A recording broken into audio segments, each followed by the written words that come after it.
Encore,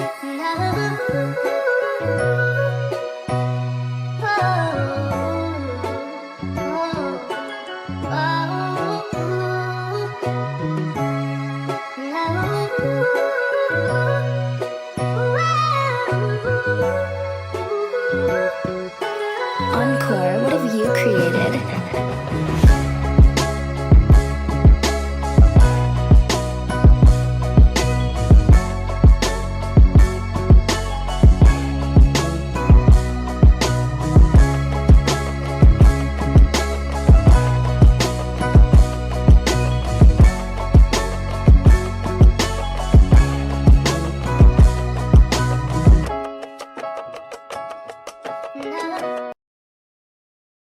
Hey, what's going on, guys? Welcome back to Mend the Podcast. I am your co-host, Jacob Hale, and we have a very special guest here, Mr. Echoes from Above. Go ahead, introduce yourself, let everyone know what you're about real quick. Hey, what's up, guys? My name is Echoes from Above. My name is also Jason, last name Hale. I am Jacob's brother, so it's definitely an honor to be here. It's cool to see my brother in this content creation slash YouTube journey as well. But basically, I go over finance news. I expose scammers occasionally, and I cover drama that's happening in the finance space as well. But there's a mixture of different things that I do. But overall, I am mostly operating in the finance space and trying to empower and help young men do better with their finances and retire because most people aren't going to be able to do that. Yeah, it's super strange, especially interviewing your older brother and just getting to this space where, we're both taking that leap forward and investing into ourselves. And, it's not arguing over getting our RoomScape and playing chess against each other and stuff. Now, it's conversations like what 401k, what company do you like here? I'm thinking about investing into this, doing that. It's just it's a different argument. It's always seems weird to me having a conversation like that just for growing up together and everything. But it's very fortunate, very happy to have an older brother like you in my life and what you've done for me. But before we get into all that, let's go over the 100%. But let's take over, groundkeeping stuff. Shout out to our sponsor, Mark Hicks, or partnership. Sorry, Jordan. To our partnership with Mark Hicks. Get him with all your sneaker needs. His Instagram is at Mark Hicks. Um, Exclusive shoes, brand new Jordans, Travis Scott's, Kobe's, whatever you're looking for, he has available at his disposal. Warehouses, everything, Great guy. If you ever want to check out his inventory, go ahead to markcakes.com. And then to shout out my interviewer right here, Echoes from Above. You can follow him on Instagram at Echoes from Above. And you can also check out his YouTube, Echoes from Above. Get the very straightforward. But to get into this, and you started this way before me. Um, it was very interesting when you started because for people who don't know you, and again, this is my actual blood older brother, and I am the youngest of four siblings, three siblings, eight siblings, six siblings. It's very hard to tell sometimes. Uh, we had a very large family, but it's very interesting because when he came to us and informed us that this is what he was doing, um, you expect how any other family will react. It's this get rich quick scheme, and that's what YouTube feels like to most normal people. Is you're just hopping on, you think you're gonna be the next Kai Cenat, basically, or um, just one of those things where people don't really take it seriously, and people are just doing something just to do something. But to see where you've gotten now, where you're at about 11,000 follow or 11,000 subscribers on YouTube right now, which is amazing. Monetized. You have another channel also that's monetized, and just the growth that you found, it's was motivating to me, but also just motivating in general to see how just having that effort and that consistency, what that can do in such a short amount of time. So to get into this, the finance space is always interesting. We were talking a little bit offhand how financial literacy is almost like uh, a whole different level of intelligence.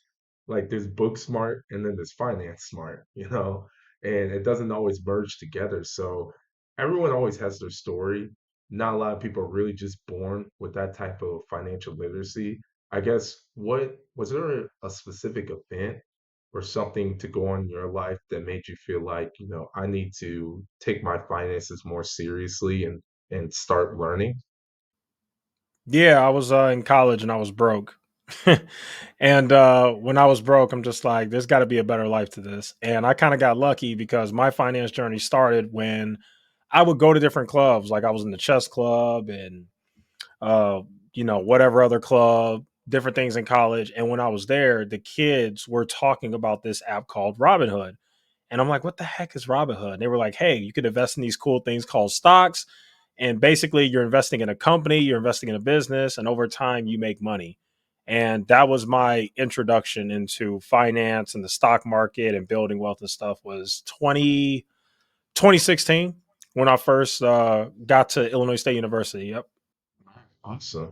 Yeah, I know for me, I wouldn't say I was ever really bad. I mean, you would know more than anyone. Me as a kid, I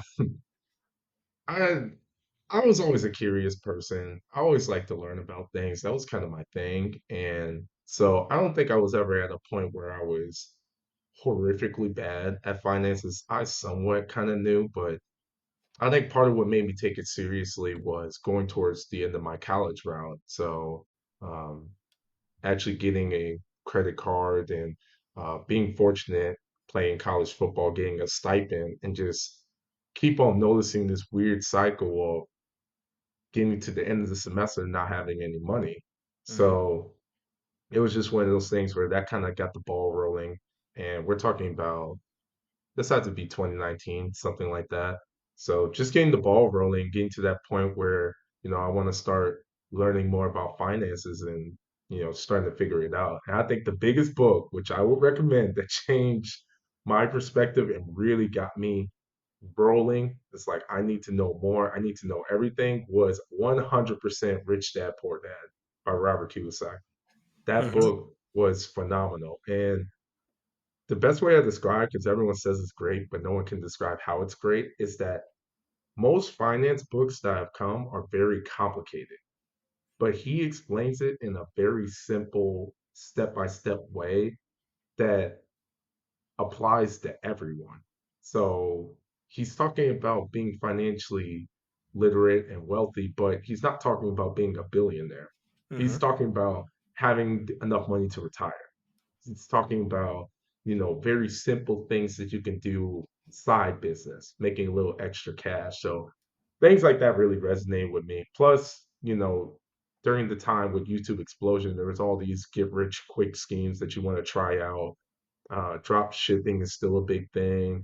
Yep. What else was there? Shopify really started its rounds while I was going on this journey, and a few other things that were going on that everyone was like, you can make millions of dollars a day. Why aren't you doing this and stuff? And, so just seeing all these other people making it rich and just getting that FOMO is like, it can't be this hard type of thing is what got me onto my journey. But Nice. moving on here, Hmm. we're a young podcast, and we're young people, and we don't ever make it seem like that we know better than anyone else because we're just so young. We're all trying to figure it out. And you too, you're not even 30 yet. Nope. And Not think yet. of how much you know now versus what you're gonna know, so I'm always curious. You're a little bit older than me, so I'm always curious, for people starting off and people trying to figure out their way in life, what are some very easy, straightforward things that you can do to become financially literate? You can throw 1,000 books at people, but they don't have to read it, or maybe they don't interpret it properly. So what are some things that you would recommend to where it's like, I can easily do this, I can do this right now and inch me further to better financial literacy? Yep. So one, you want to start off with the basics, right? What you're gonna want to do is, instead of reading books, because books are kind of outdated, nobody really reads books anymore. Everything is like YouTube and quick and fast.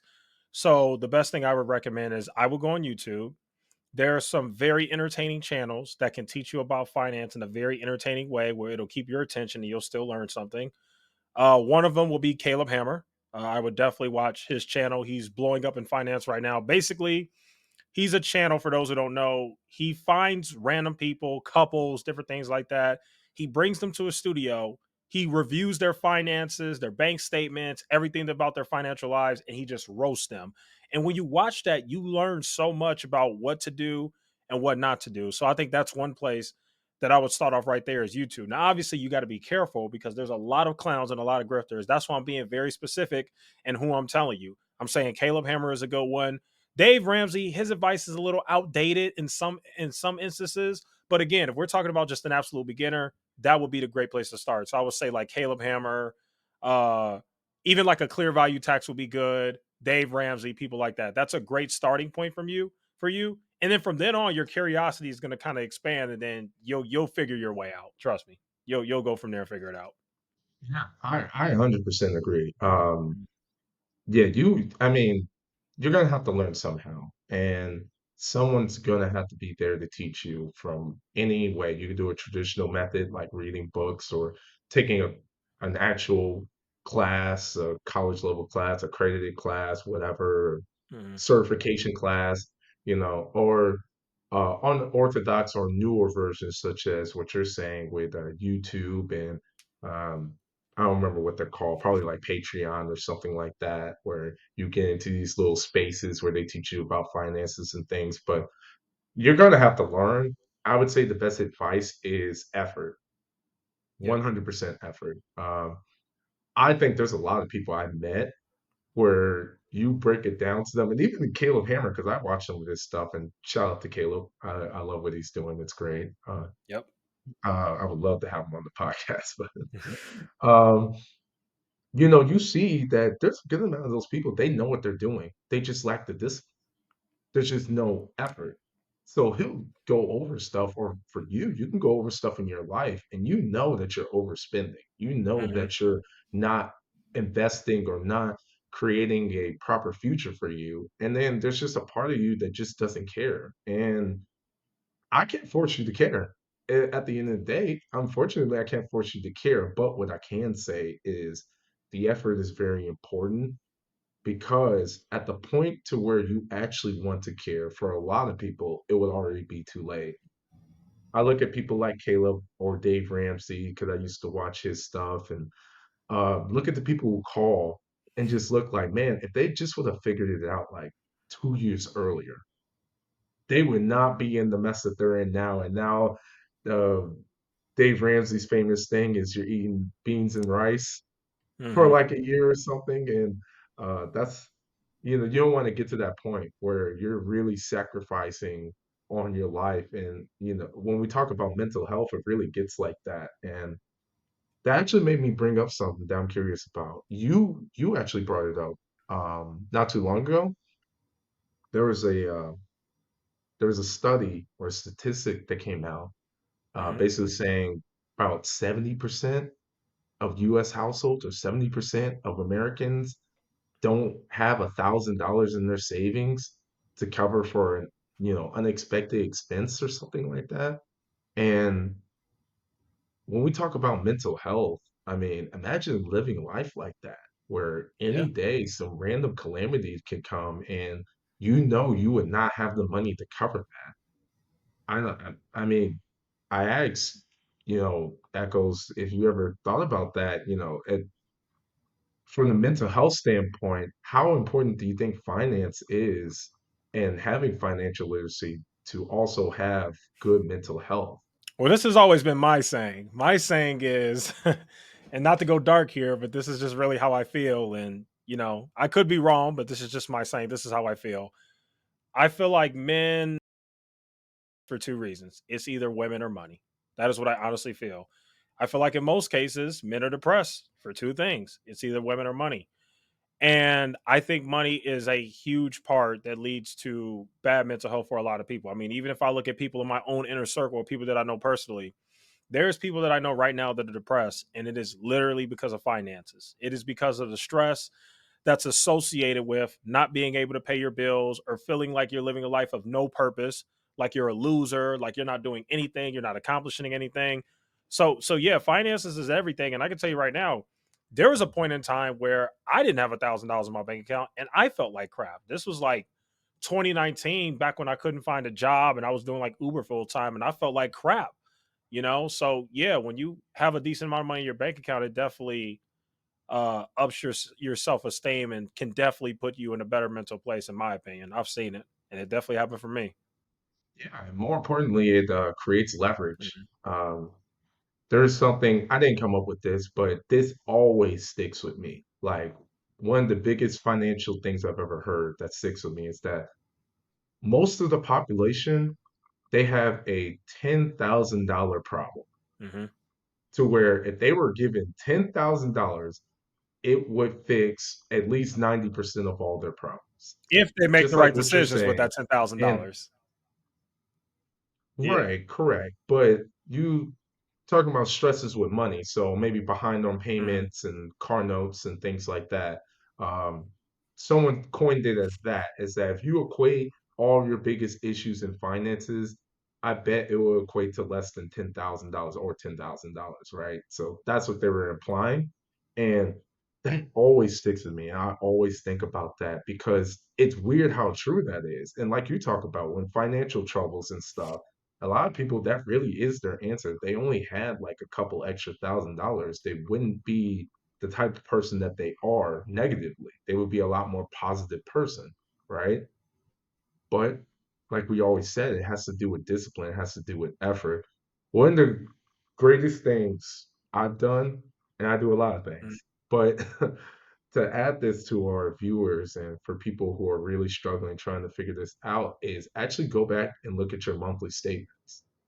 So your bank, most people ignore it. I've ignored it for years. I'm nothing special, but your bank is going to send you a statement every month on what you spent, how much went into your account, how much went out, right? And look at that statement and you're going to realize two things. One, either you are not making enough money, or more importantly, you're way overspending your money on very frivolous things, like things that you can't even point to in your house to say that I bought that with this money this month. Something like food, expensive meals, drinking, lots of partying, things like that, things that are good for the moment, but you don't gain anything from it. In a few hours, it's gone, right? Um, so when we talk about mental health, um, if you want to take it seriously, that is also a really great outlook to look at, is to start with your finances. What are your finances like? What's going on with your finances that's causing this extra stress that is a domino effect on everything else in your life, especially for young people? Um, do you when you started off, Echoes, you started off, you didn't start off in the one bedroom, you didn't start off, bought a house or anything like that. You spent some time and lived with your family, right? And in living with your family, you've realized that if I'm ever going to get a place of my own to spread out and to find my own peace, I'm going to have to be financially literate.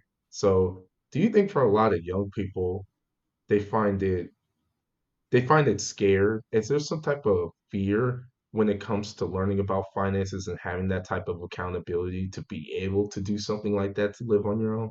Uh Learning about finance, I don't think it's fear. I think people just don't know anything about it. They don't even think about it. I think it's one of those things that you're not taught about it. You don't think about it. You're not in that world. You're paying attention to whatever you like: basketball, celebrity drama, rapping, politics, sports, whatever.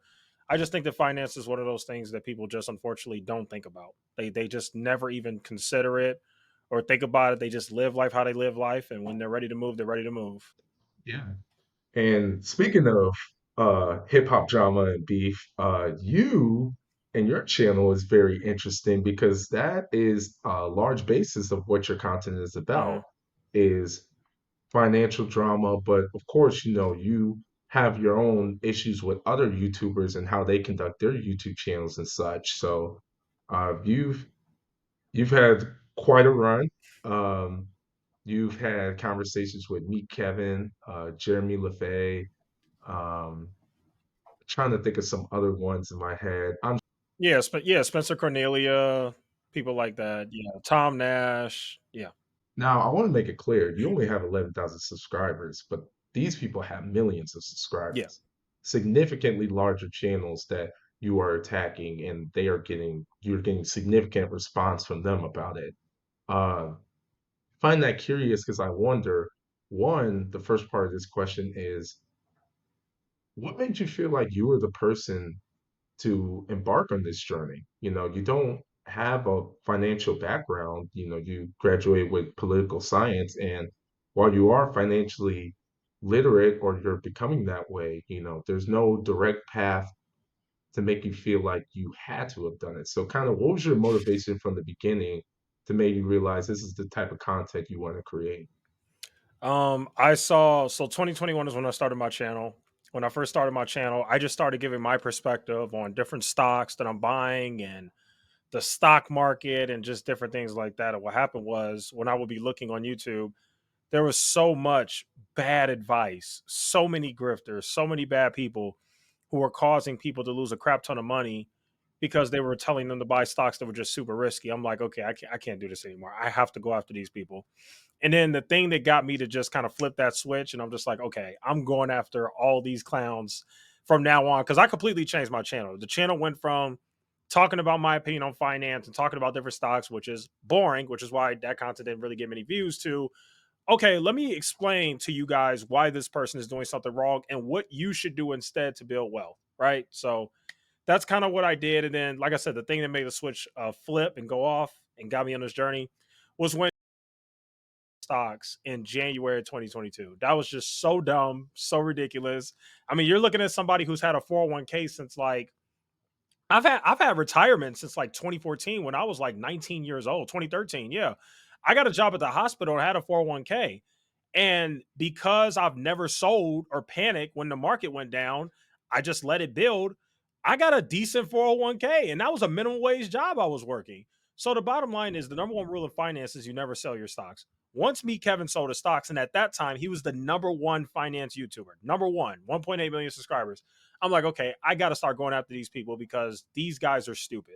Like selling all your stocks because the market has a little minor crash is just dumb. So that's kind of what led me on my journey. Yeah.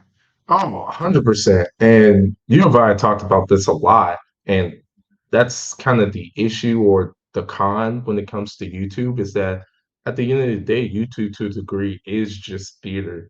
It's just entertainment. So while it does create this space for you to actually gain knowledge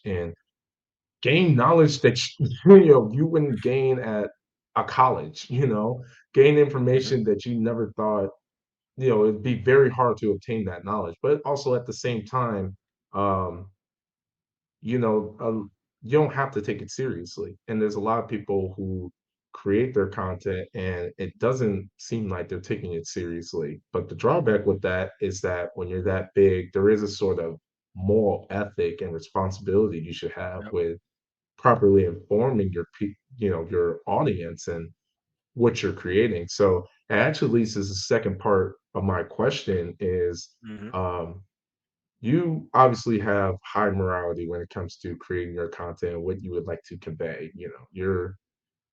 You don't want to trick your people. You don't want to sell them a bad thing of goods. You don't want to rip off your customers or sorry, not customers, your audience. And Hmm.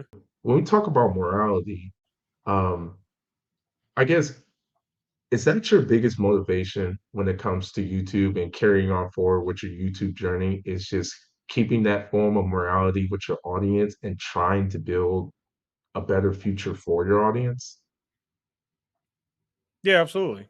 Yeah, the biggest motivation is to get people, like I said, the biggest motivation is to get people to retire because a lot of people don't ever consider retirement or think about it. But if you look at a lot of people's financial situations, this generation more so than our grandparents and and parents, this generation more so like the millennials and younger, they are in a situation now where by the time they're 65, they're not going to be able to retire.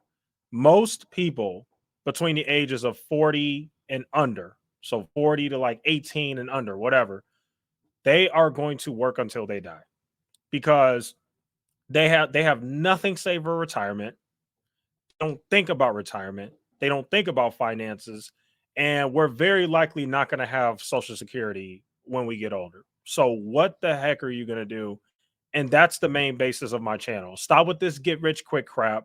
Stop with this, I want to be the next celebrity, whatever. I mean, if you have that sort of transformation talent on the basketball court or in music or in entertainment, whatever, then great. But most people don't. So you gotta think realistically.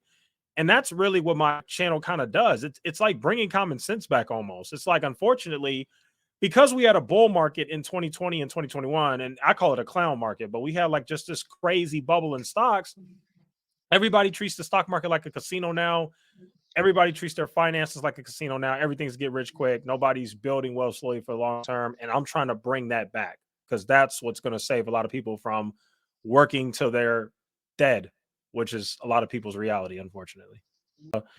Finance is something that has to be talked about, and you got to be thinking about it, especially in your 20s. The problem is it's not really taught in schools, and most American families aren't teaching it either. So these kids are, they gotta figure it out. They gotta find out, and unfortunately, a lot of these people are finding out the hard way. And that's why people like me and you, I think what we're doing is good by trying to raise awareness. And it's good that you have a young audience because I bet you're probably the only channel they watch that even talks about this stuff. I guarantee it. You are probably the only channel. You and myself, for the people who watch me, we're probably the only channels that are talking about finance. Everybody else is, whatever else they want to talk about. And that's the problem.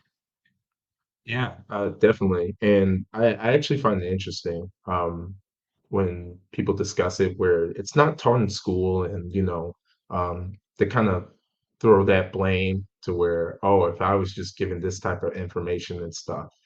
My only pushback to it is that is a valid argument if you are a person from, like, I would say in your 40s at this point, somewhere in that range, right?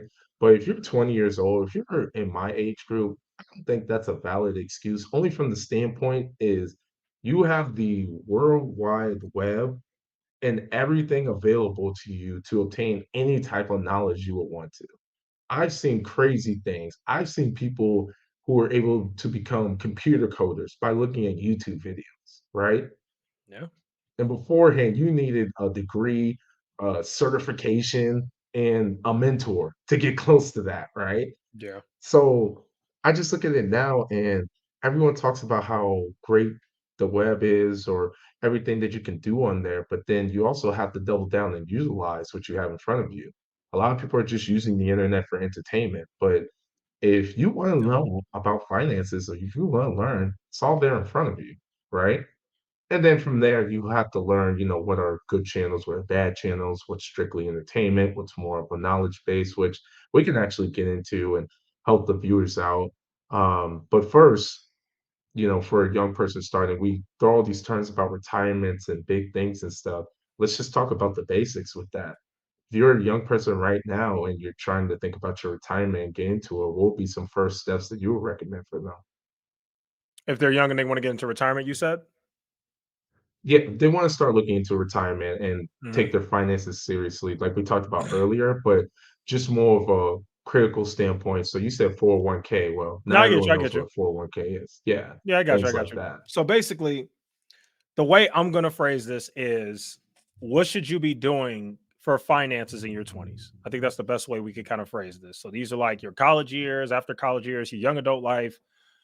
I would say these are the ages where a lot of people screw up their financial future because they make so many dumb decisions. So first we're going to start this off with if you're in your 20s, you should be doing the best you can to not do anything stupid financially. That's the first thing before we get into the basics. So Try and stay away from credit card debt. There are a lot of young people in their 20s who rack up a crap ton of credit card debt just being stupid. And we're seeing this right now. I mean, there was just a stat I was just reading in CNBC. In America, we are now at $1 trillion of credit card debt. All the Americans together, the 300 and whatever million people all together, people have credit card debt, has now come up to $1 trillion. And the ones that are making the money from that are the banks, and you're losing a crap ton of money because the interest rate on that is 25% or higher. So you want to make sure that you're not getting the credit card debt. You want to make sure that you're not doing dumb things like spending money on stupid stuff, which I know in your 20s you're probably going to do anyway because a lot of people do it. But you should be looking at the basics. So, like how to save money, how to budget, start thinking about your future. I think the biggest thing, if I could just figure out the number one issue with people in their 20s, it's that they never look into the future. They're so young, they can't fathom the fact that one day they're going to get old. They can't even imagine it. So they don't think about it. But you have to understand that when you're in your 20s, those are the most pivotal years of building wealth in your life. A lot of people don't know that, but it is.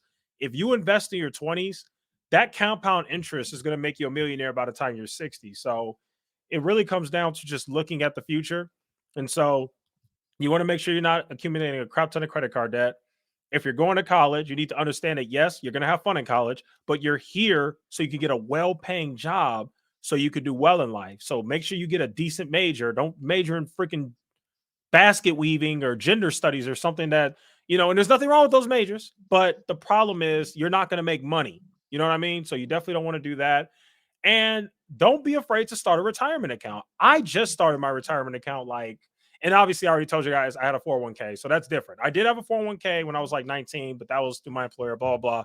I started something called a Roth IRA, which is another retirement account, not through my employer. It's just something that I started that I have money to. I just started that 2 years ago. 2, 3 years ago, if you start a Roth IRA younger than me, you will be in such a great position when you get older because what happens is Roth IRAs are amazing. And that's why they only let you invest $6,000 a year into them because of how amazing they are. You are able to invest up to $6,000 a year into it. And all that compound interest that accumulates, you pay zero taxes on it once you withdraw it when it's time to retire. Roth IRAs are one of the best retirement accounts you can have.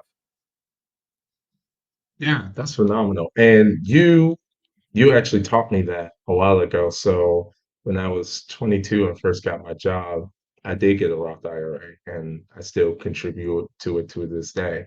And coming from slightly younger standpoint, you're really not that Oh, old, but I like to all throw right. that Oh, in. I'm Oh sorry. Let yeah, me add sure. one more thing. Let me add one more thing. I forgot about Yeah. this because Mhm. me and my girlfriend Crystal were talking about it, and I just Shout recently out to found this Crystal. out.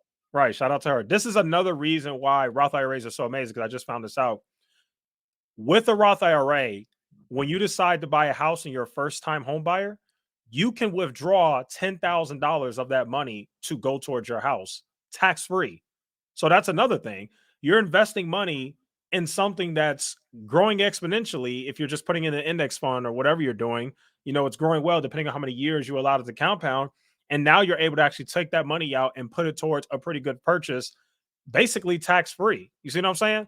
Like you're taking your investments and you're putting it towards another investment without accumulating any sort of penalties. Like it's pretty awesome if you ask me. So, Oh for yeah. example, you What? Jacob, perfect example. Jacob is the perfect example. So, Jacob started his Roth IRA when he was, I don't know, 22, 23, whatever, really young, whatever. When you started working, Jacob's probably going to buy a house at some point in his life. When Jacob buys a house, let's say he does it in the next 3 to 5 years, he'll probably have $10,000 in his Roth IRA by that point. He can just take that and put that towards the house. Obviously, he might need a little bit more depending on how much money he needs to put a down payment, but you guys get my point. My point is Jacob is really setting himself in a good position by having a Roth IRA to have the flexibility to do different things that most Americans aren't able to do.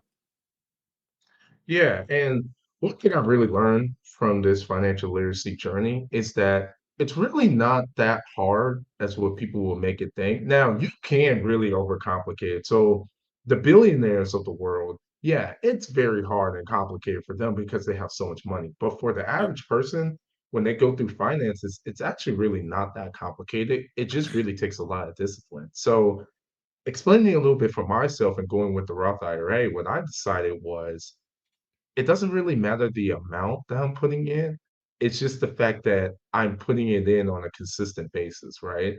So, I realized two things, and any young person can take this, is that one, when you first start off and get a job, you're going to be making more money than you've ever made most of the time, especially if you're coming straight out of college, right? So take that time and really be hard on yourself. And what I mean by that is that be aggressive with your 401k up front.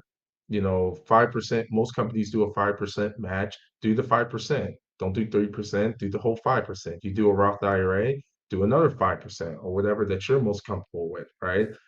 I even if it's something small like $50 every paycheck has to go to your 401k. That's all you can do, or your Roth or whatever it is, right? That's gonna build up and you're eventually going to keep making more money, right? Mhm. There's not a lot of people. I haven't heard of a lot of people in my life that started off making 50K and ended their life making 50K. It usually go went up or at least went up with inflation, which at least allowed you to put more money or something of that nature in there, right? And then Mhm. the second thing for young people that I would recommend is one, I've said before, you have to try a lot of things. You have to find what works for you, but more importantly, get a second job. Honestly, if you work a 9 to 5, you can get a weekend job. If you work a turbulent job, so let's say the restaurant industry or something like that, try to get some type of online job, some type of virtual job that you can do. It may not be the best. I'm not gonna say you can get some perfect job or something like that, but really grind out 2 to 3 years of trying to work that second job, and it does so much more for you. One, it builds that discipline, right? Because now you have to adhere to 2 different jobs, 2 different things, right? 2, if you stay disciplined, you'll be saving or you'll be gaining at least 10,000, but if not way more money per year with working that extra job and getting that extra income, right? And then with that, in 2 to 3 years, then whenever you figure out what you would like to do, you can go all in on that, whether that's specializing, getting a certification, maybe even going back to school to getting that knowledge to then get a better job and demand a higher salary. There's this big joke, would you accept $500,000 or a night with Jay-Z, right? Or a dinner. Yeah, it was a dinner with Jay-Z, right? Um, you didn't get that opportunity, but you did get a special dinner with a very high profile YouTube content creator, Clear Tax Value. Oh, So, yeah, clear value right, tax, yep, yep. yeah. Oh, what did I say? Clear Tax Value. I'm You're sorry, good, man. you're I'm good. sorry. I didn't mean to. So No, you you're had good. a very special dinner with Clear Value Tax, right? And what was some information that came out of there, if you would like to share, or just the experience in general of being with such a high profile YouTube content creator? Yeah, he was just an open book. I mean, we didn't talk mostly finance because him and I are kind of both like hardcore finance people, so we kind of already know. We really just mostly talked about YouTube, YouTube strategy, how to grow my channel, different things like that. And he kind of explained why his channel grew and why he did so well. He just kind of explained like how timing is important. That was at the time where I was trying to do all this fancy editing and pay editors and pay thumbnail people to do content. He was like, "You don't need any of that crap." He's like, "Just give your audience what they want. Find another creative or new way to give your audience what they want, or give them something that they didn't realize that they wanted, but they watch it and they're like, 'Holy cow, I want it!'" And that's basically how you grow your channel. So, yeah, it was mostly just strategy and just different things like that on how to grow YouTube. It definitely was a really good conversation, though. It was definitely life changing. It was really really helpful because he kind of showed me that if I just stay the course, as time goes on, the YouTube thing will grow and do well.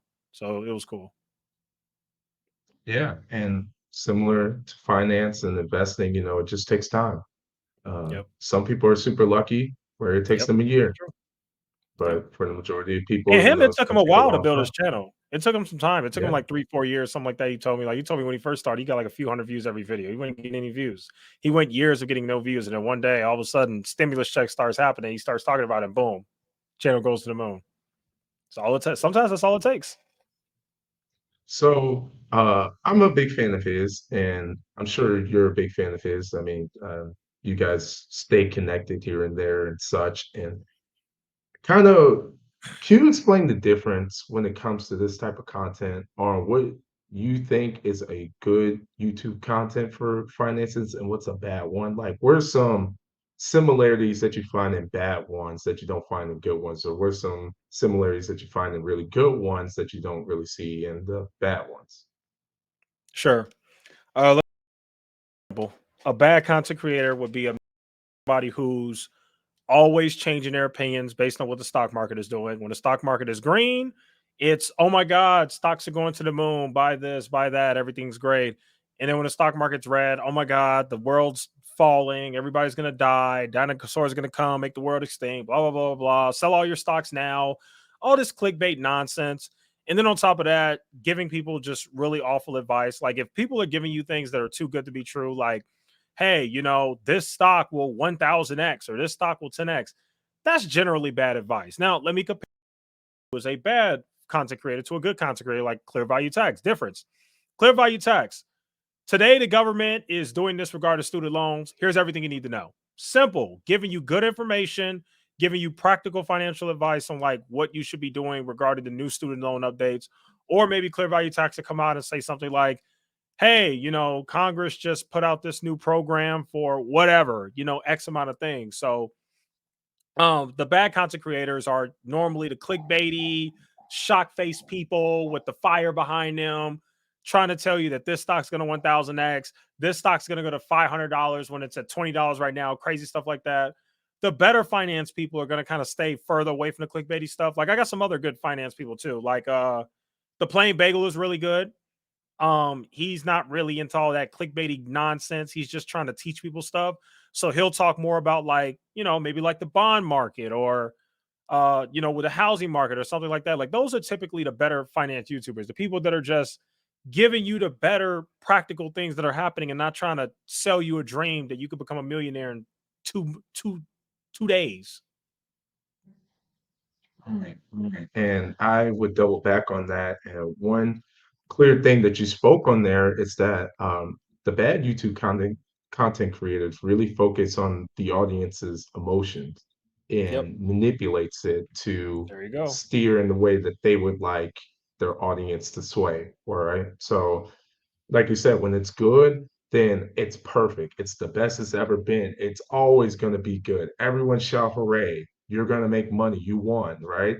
And then when it's bad, is this is the end of the world. It's over. Hide your kids, get in the bomb shelter, right? And I've had this conversation before. Um, I think it speaks to the people also to where you have to make sure, especially with finances, you cannot be emotional. You have to be very practical and logical with your decision making. So it's the old story. I don't remember how it goes, but the gist of the story is like don't listen to your uncle's advice on stocks type of thing. So like don't do something to where someone gave you a really great conversation, so now you're going to go all in on stock, right? You have to be willing to do your own research and to build your own opinion on a certain stock or a certain investment opportunity or anything like that. So I do agree on bad YouTube content channels, you do see that they're very emotional or they really try to pull your emotion in and make you make emotional decisions that wouldn't be in your best interest. And then moving on to better YouTube content creators, they try to stay relatively neutral. They just stick to the information. And then when they do give their opinion, they make it very clear this is my opinion. This is what I think or this is what I'm going to do now hearing this news, you know? And when you hear that, that's a better learning aspect, right? Because you get the information and then you get their opinion. So then you sit there and you can either find more information or you can get to that point where you're thinking, okay, how are they interpreting this information? Like, why are they saying this is a good thing from what I was just presented? And then how can I use that knowledge?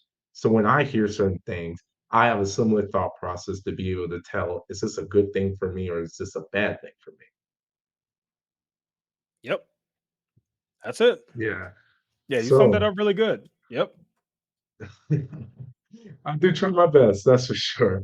But wrapping this up, Mhm. season three, season of separation for us, and we'd like to ask a final specialty question for the people that we're interviewing about separation, and for you in particular. Um, again, you're still young. We'll call it for what it is. You're still young. You're old to me, but I'm a very young person, so I'm very biased. Fair enough. So, um, you're still really young, and you have a lot to experience. You have a lot to go through. You're eventually gonna have a family. You're eventually going to own a house, maybe even be fortunate enough to own some type of property. But the gist of it is you still have a very long financial journey for yourself on what you would like to do and how you want to shape your own life. So moving forward with everything you have going on with your content space and just maybe other investment opportunities that you considered, uh, what are some key things or what have you considered that would be very crucial for you to be able to separate yourself from the other people in your age group and just again pursue that financial freedom that I think everyone here dreams of having? Yeah, making smarter decisions and different decisions than a lot of my peers. The one of the biggest problems a lot of people my age make and what separates me from them is I don't give a crap about flexing on social media or having this appearance that I'm rich. So I'm not taking 8 trips a year to Dubai and Mexico and flexing on social media. I'm not out here buying a Tesla, even though I could easily afford it. And you know that very well. Could easily get a decent car if I wanted to. But I like the fact that my car note is $200 and I would like for it to stay that way. So, just different things like that. I think one big thing is people really try to live for social media and that really, really hurts their finances. Uh, that's really the main thing that I could really think of. The other thing I guess would just be really focusing on other streams of income. That's another thing that doesn't really get talked about, and that's something that has helped me tremendously. I started focusing on a second stream of income in 2021, and it's just now finally paying off. I'm finally making decent money from it. And I think that's another thing that separates me from my peers. A lot of people in their 20s, they work a job they hate. And then honestly, most people in their 20s are just all about having fun. The girls, the parties, the hanging out. And don't get me wrong, there's nothing wrong with having fun. You should have fun. Don't get me wrong. Don't be miserable. But 95% of everything you think about and do in life should not be having fun. There's got to be some discipline. There's got to be some hard work. There's got to be some blood and sweat and tears if you want to be successful and you want to have a decent life financially. Because I can tell you right now, it took so much work for me to build my YouTube. So much work. And YouTube doesn't have to be your thing. You can do whatever endeavor you want, but you got to understand it's going to take a lot of hard work and sacrifices are going to have to be made. There was parties that I missed out on. There was girls I didn't hang out with because I put YouTube and my second stream of income or whatever first before anything. And I think that's what a lot of people need to think about. They need to really have laser focus when it comes to their goals and their priorities, and they need to stick to that. And I think that'll really better serve them. Yeah, and to throw my 2 cents into it, what you just said, the biggest thing that I've noticed in my life and what I've done a great job of harping down on and what I would recommend for everyone is you have to avoid the impulsive urge, right, of FOMO. We'll call it FOMO, right? Yeah. But you have to avoid that, right? Like I said this earlier, that every single month there's going to be a new concert to go to. Every single month, there's going to be a new restaurant to try. Every single Mhm. month, there's going to be a new way, a new trick, a new thing out there to motivate you to spend your money, right? And there's so many levels to this, but the biggest question with me is when I buy these certain things, did I really get it because I wanted it? Was it impulse? Did I get it because other people want it? What is it? I tie that all in with FOMO, but whatever that means for you, it's something you have to consider is why are you buying all this stuff? Why are you doing all these things, right? You're going to 10 countries out of the year, or 10 cities, whatever, that's great, but at the same time, who are you doing this for? I think there's a lot of people, especially my age, that would go to a city and go to the city with no intentions of exploring the city. They're Yeah. going to the city just so they can post that they're in the Take city. pictures. Yep. That's it. Post I mean, pictures and it's TikToks. real. Yeah. It's so real, and it's crazy to think about it, but it's true. I met a few people who travel a lot of places and they don't like most of the places they've been to, right? And it's weird. Like it's like normal cities, like Houston or something, right? Mhm. It's like it's very weird. It's not, it's not Tulsa, Oklahoma, which looks like I can't go to Tulsa, Oklahoma anymore. But it's just so odd that uh the obsession of trying to be like everyone else and to be accepted by everyone else of people that you probably have never even seen most of the time, right? It's crazy how damaging it is for people my age and what people are willing to do. People want to go out every single weekend to the same string of bars like there's gonna be something different. And I'm the Yep. same way. I'm no different. I go out, I have fun too, but it's an Mhm. honest conversation I have to have with myself that I keep going out to do the same thing, expecting there to be something different where I could have been using that money to do something more productive that actually can change my outlook and change my life. So Yep. just something to consider. That's it. I think this is all great advice, great things, and I guess as we're closing this out, are there any other final thoughts, any other magical gems that you would like to give your followers? It's not every day you talk to a soon to be big finance YouTube channel expert here. So Appreciate it. anything else Appreciate you it. would like to give to the audience, I'm sure we would all love that. Yeah, just I know it's hard to think about your finances right now, but I think one of the things that I said earlier in the show that I really hope sticks with everybody is if you look at the statistics, most people are going to work until they die. Everybody has this fantasy that, hey man, when I get rich, hey man, when I get rich, I'm gonna do that. But nobody ever really puts in the effort or the actual action or, the stuff in the works to actually make it happen and get that way. And unfortunately, what's more than likely going to happen because so many people just screw their life away and make bad decisions is you'll probably end up broke if you keep going this way, and you'll probably end up working until you die, which is a miserable way to live. It's a miserable way to live to be bagging groceries at 83 years old. I don't think that's something that you're going to want to do. So just really start to look into the future. Start to look in increments of decades. Don't just look in like, oh, I wonder how I'll be financially next week. Think of how you want to be financially in 10 years. What's your 10-year plan? And then once you figure that out, build an actual plan so you can reach whatever your goal might be in 10 years.